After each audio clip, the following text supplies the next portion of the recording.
நீங்க பெரியவங்க, நீங்க போய் என் கால்லலாம் விழலாமா? இது பாவம் இல்லையா? எந்திரிங்க எந்திரிங்க அப்படின்னு சொன்னாரு. அவர் கேக்குற மாதிரியே தெரியல.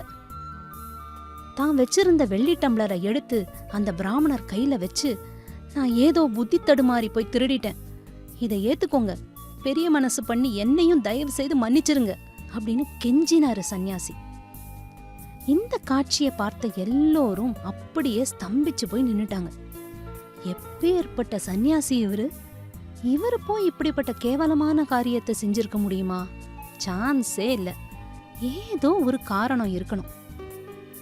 அங்க இருந்தவங்கள்ல ஒருத்தர், இது அந்த சன்னியாசியோட தவறா இருக்கவே முடியாது, அவர் அப்படி செய்யக்கூடியவரே இல்ல, வேற ஏதாவது நடந்திருக்கணும், ஒருவேளை அவருக்கு சாப்பாடு சமைச்ச அந்த பொண்ணா கூட காரணமா இருக்கலாமோ அப்படின்னு அபிப்பிராயம் சொன்னாரு. அதனால அந்த வீட்டு எஜமானர் சமையல் செஞ்ச பக்கத்து வீட்டம்மா பத்தின தகவல்களை கேட்டு தெரிஞ்சுக்க ஆரம்பிச்சாரு. அந்த அம்மாக்கு திருட்டு பழக்கம் உண்டுங்கிற செய்தி தெரிஞ்ச உடனே அதிர்ச்சி ஆயிட்டாரு. அடக்கடவுளே, அவ இவ்ளோ பெரிய திருடியா? இவளையா சமைக்க சொன்னோம்? அவளோட இந்த கெட்ட சுபாவம் தான் அவ சமைச்ச சாப்பாடையும் பாதிச்சிருக்கு. பாதிச்சதும் இல்லாம அவ சமைச்சத சாப்பிட்ட சன்னியாசிக்கும் அந்த திருட்டு புத்திய வரவழிச்சிருக்கு. ஐயோ, இவ பண்ண பாவத்துக்கு அந்த சன்னியாசி என்ன பண்ணுவாரு? அப்போதான் அந்த உண்மை அங்கிருந்த எல்லாருக்கும் புரிஞ்சுது.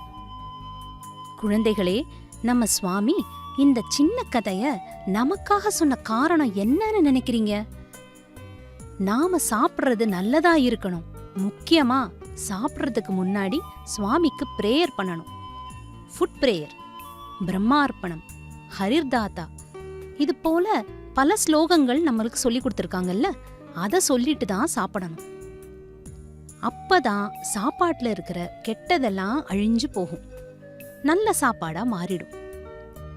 சாப்பாடு மட்டும் இல்ல, நாம சாப்பிட்ற ஸ்நாக்ஸு, ஐஸ்கிரீம், ஜூஸ் எதுவா இருந்தாலும் ஒரு செகண்ட் சுவாமிய மனசுல நினைச்சிட்டு சாப்பிட்டா போதும், எல்லாமே ரொம்ப பியூரா மாறிடும். சாப்பிடுற நாம நல்லா இருப்போம், நம்ம பாடியும் ஹெல்தியா இருக்கும், நம்ம மைண்டும் ஹெல்தியா இருக்கும். ஸோ நம்ம தாட்ஸ் குட்டா இருக்கணும்னா குட் ஃபுட் சாப்பிடணும். சாப்பிட்றதுக்கு முன்னாடி சுவாமிய ப்ரே பண்ணிட்டு சாப்பிடணும்.